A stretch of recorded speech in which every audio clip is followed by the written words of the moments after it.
দেশে খাদ্য পরিস্থিতি সন্তোষজনক হলেও বাজারে তার প্রতিফলন নেই।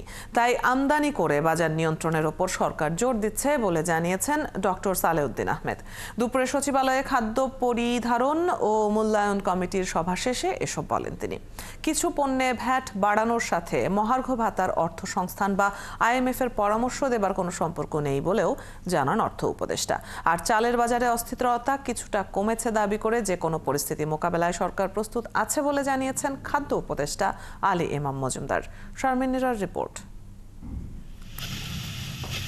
অকাল বন্যার কারণে সরকারের লক্ষ্য অনুযায়ী আউশ ও আমন ধান সংগ্রহ করা যায়নি। সামনে বড় মৌসুম হলেও লক্ষ্য পূরণ নিয়ে সন্দিহান খোদ খাদ্য মন্ত্রণালয়। তাই আন্তর্জাতিক দরপত্রের মাধ্যমে আমদানি করে ঘাটতি মেটাতে পদক্ষেপ নিয়েছে সরকার।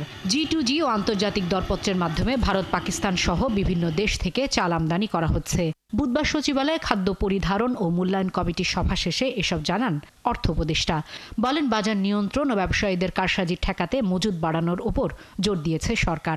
কতটুকু ইম্পোর্ট আসছে এবং কতটুকু লোকালি প্রডিউস করা হয়েছে, কতটুকু আমরা প্রকিউর করতে পেরেছি, ধান, চাল, এগুলো মিলে সবের সার্বিক পরিস্থিতি বিবেচনা করেছি। এ সময় সাংবাদিকদের প্রশ্ন ছিল, কিছু পণ্যে ভ্যাট বাড়ানোর সাথে সরকারি কর্মচারীদের মহার্ঘ ভাতার অর্থ সংস্থানের কোনো সম্পর্ক আছে কিনা। কোনো সম্পর্ক নাই। মহার্ঘ ভাতা আমরা যদি দিই সেটা আলাদা হিসাব করো। ভ্যাটটা বাড়ানো হয়েছে, অনেকে ভাবে যে ভ্যাটটা IMF বলেছে।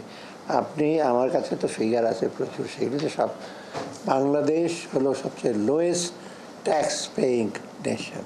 এখন দেশে 9 লাখ টন চাল ও 3 লাখ টন গমের মজুদ আছে বলে জানান খাদ্য উপদেষ্টা। বলেন, চাল ও গম মিলিয়ে আরো 10 লাখ টন আমদানি নিশ্চিত হয়েছে। মায়ানমার থেকে 1 লক্ষ টন চালের জন্য আমরা চুক্তি হয়েছে, তার মধ্যে 22,000 টন চাল অলরেডি চট্টগ্রাম বন্দরে গেছে। গতকালকে আপনারা হয়তো আপনাদের অনেক চিন্তা জিনিসটা আসছে, আমি ওইখানে গিয়ে শুধু আমদানি খালাস করলে হলো না, তাৎক্ষণিকভাবে মুভমেন্ট স্টোরেজ বলে একটা অংশ আছে। কোথায় যাচ্ছে, স্টোর করা হচ্ছে কোথায়, যেখানে কনজিউমার বেস আছে সেখানে যেতে হবে। বারংবার নাড়াচাড়া করা যাবে না, সেটা আমরা নিশ্চিত করছি।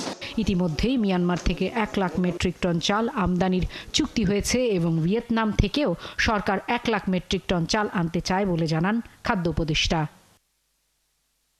শারমিন নীরা, 71, ঢাকা।